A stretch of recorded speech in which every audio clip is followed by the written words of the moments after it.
This is Sarah reporting on Open Educational Resource, Mental Illness, an American Serial Killer. First and foremost, this project report and other statements of factual content and can be referenced at the end of my report findings. Let's talk about Jeffrey Dahmer and psychology, how they're related. Mental illness and serial killing. He had an exposure to domestic violence, isolation, exposure to parental substance use history, neglect, and harming animals. In Dahmer's childhood, he was exposed to all of that in trauma.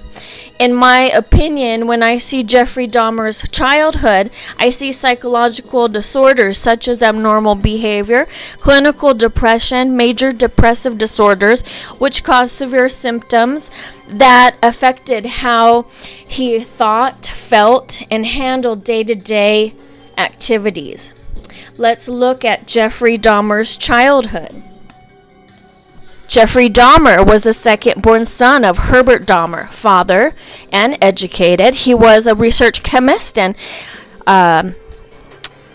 Joyce Annette Dahmer, the mother, was a teletype machine instructor. Some sources report that Jeffrey was deprived of attention as an infant. Most of Jeffrey's earlier childhood, his father's job kept him away from the home. Joyce, the mother, was a hypochondriac who suffered from depression and spent increasing amount of time in bed. On one occasion, she did try to commit suicide.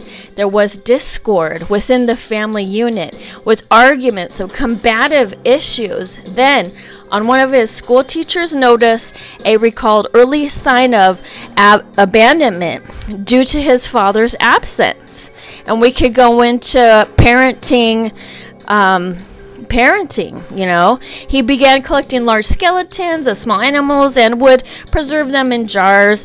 And that's pretty much, his behavior. In conclusion, we can learn a lot from him about mental illness. In psychology, Jeffrey Dahmer is an example of untreated risk factors. He was a serial killer, and he was killed in prison by another inmate. Psychology is related to mental illness, so let's ask ourselves, why did he do what he did?